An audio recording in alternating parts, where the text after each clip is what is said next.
Welcome to Robot Radio. Don't forget to hit subscribe to keep them coming. Today's question is: what black market existed in your school? A porn ring. Kids would find their dad's VHS pornos or magazines and sell them to this kid. Then he'd turn around and sell it for profit. Funny thing is that when the principal caught wind of it and found all the porn in his locker but the money wasn't there, the kid used the locker under his and hid it all on the bottom. The porn hustler dude is now a cybersecurity analyst. I asked him at our reunion how much he thought he made back then. He claims $900 in 4 months. The cafeteria would charge $3 to $4 for a peanut butter and jelly sandwich, so one girl kept the ingredients in her locker and charged $1. When the school caught wind and shut it down, they tried to guilt us all by saying how the cafeteria was someone's livelihood and we were taking away from that. But like, $4 for peanut butter? My school banned soda. I used to keep a cooler full in my car and sell them for $2 a pop. Ecstasy and burned CDs. Selling hot Cheetos and tortas out of soccer bags. I used to sell bootleg movies in high school. Not the kind of bootleg where you take a video camera into a theater, but I knew someone who kept getting early versions of movies that I guess are sent to theaters and giving them to me. I'd burn a bunch of copies and sell them to people for $5. They were high quality and still early in theaters. My mom owned a sweet shop and sweets were banned in our school as we had to be healthy meals and all that, so she'd constantly give me bags of sweets to smuggle in and sell every day at dinner. Made an absolute bomb. Used to do commissions and drawing naked people. Teachers punish us by making us write "I will refrain from extemporaneous vocalization during valuable pedagogical opportunities" 50 or 100 times as homework. So over the summer we would do up a few hundred sheets of that, and we could sell or use them, as necessary. I never got pocket money, so I used to do other people's maths homework on the bus for £1. Posted about this before. I sold porn mags I'd acquire after Japanese businessmen would leave them in their motel rooms. Our high school had an internet filter. An enterprising friend of mine set up a free BSD server in his basement, and put together some 256 MB flash drives with an executable version of Firefox and a SSH client. You could plug it in, connect SSH, then use the server as a proxy for all the Firefox traffic and get around any website you wanted. Those flash drives were a hot commodity, let me tell you. You could set up in a library and just start casually browsing a banned website, and people would start coming up and asking how you could do it. PPPs, positive participation points. These were little yellow tickets that teachers handed out to students who were participating positively. Every month there would be class-wide and school-wide draws for prizes. The more PPPs you had, the greater your chance of winning was. Didn't take long for kids to copy the template in Word and start selling stacks of PPPs. In 8th grade I got a Playboy from my older sister's BF. I cut out the nudes and sold them one at a time to the rest of the guys I knew. A $5 magazine turned into clothes and $50. I didn't get caught, but a few days later another kid tried the same thing with one he stole from his dad's stash. He was caught. School tells his dad. Dad is unusually peed off about it. Turns out it's Dad's favorite issue BC. It was Cindy Crawford in the centerfold. In my time, Pokemon cards. Now it's apparently drugs. I sold packs of batteries for when people's TI-84/83s were inevitably dead on test day. Bubblegum and chewing gum. It was in middle school. Huge supply for chewing gum. Down the road there was a little cafe that sold those 5 packs of gum for 10 cents. I walked in with a $5 bill and bought as many as I wanted. I sold each stick at 25 cents each and 50 cents for Big Red. I made a huge profit. People started getting jealous and I got into a few fights over the amount of gum I was selling.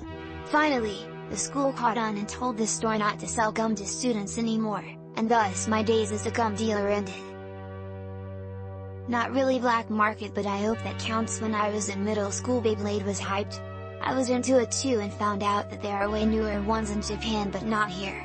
Looked further and found fakes that looked almost like the real ones but way cheaper. You know where this is getting. Bought some for me to create interest in them. Show them the fake boxes all in Japanese so they thought it's real and bought a bunch of them. I made something between 400–500 euros in half a year. I studied in a boarding school, and we had a black market for acorns. Yes, acorns. Kids would collect the acorns from the ground, paint and shape them so that they spin like Beyblades. The other kids would buy them to compete in the acorn battle, which is similar to Beyblade. PlayStation memory cards stuck on a bus. Want the treasures without having to beat the game on ultra hard? There was a guy who in my grade who, for a fee, would play any game and get where you wanted to be, then give you a memory card to copy over the save file. Naturally you had to return the memory card to keep the ball rolling for everyone. Drugs, and lots of them. You could get anything from weed to heroin. Used to sell pot inside dry erase markers. Color-coded for price, and nearly undetectable.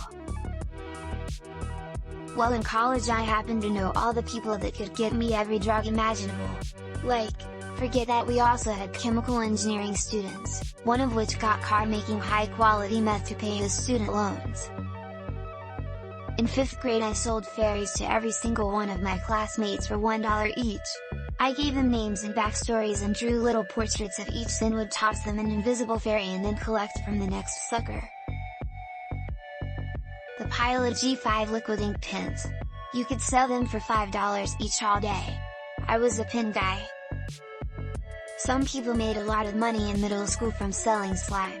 There was also the obvious vape sellers, but slime interests me more. Slime in middle school. The school banned selling slime, so people would sell in the hallways or under the table during class. There used to be kids at my school that would bootleg burned DVDs from their computers. Funny that we now live in a world of instant streaming and...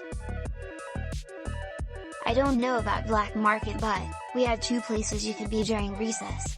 The gym or the playground. During the winter the go-to was the gym.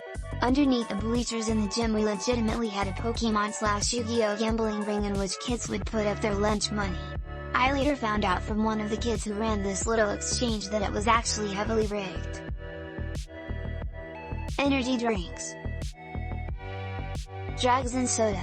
Same dude too. If you bought a soda from him during school he'd know you weren't a narc and would then sell you weed after.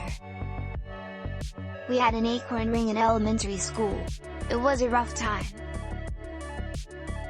We had these sherbet straws called pixie sticks, chewing gum, and any trading card. We also had this gambling game that involved getting your coin as close to the wall as possible.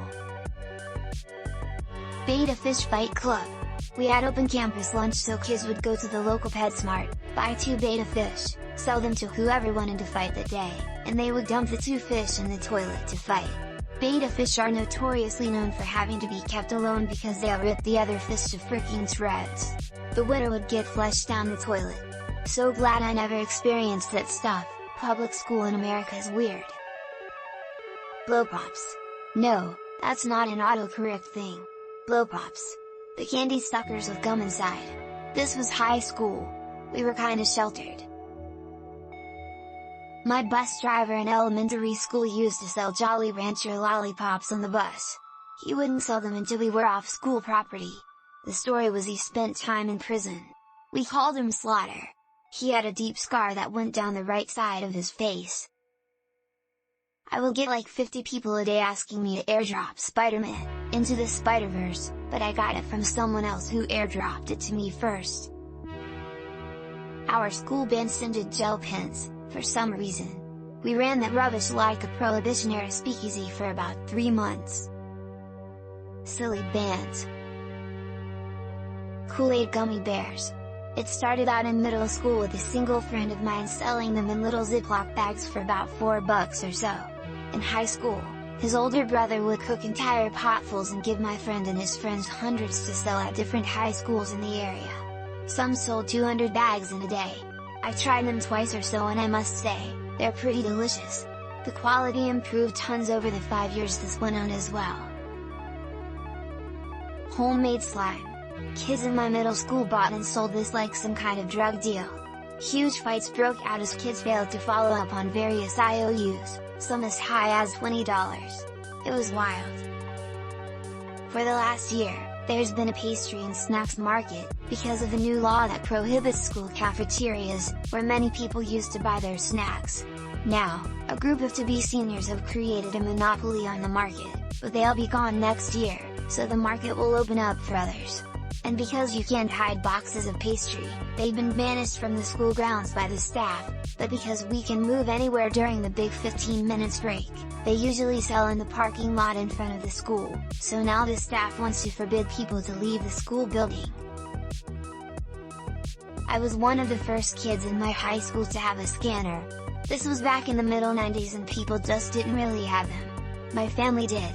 Student parking passes were $150 each. I bought one and then scanned it and made duplicates that I would sell for $75 each. They looked okay, but the school never really checked them that good. They just wanted to see the little thing hanging from your rear view mirror and that it was the right color. The teachers had a different colored one. I stopped doing it after more people had parking passes than there were spaces in the lot. This has been Robot Radio.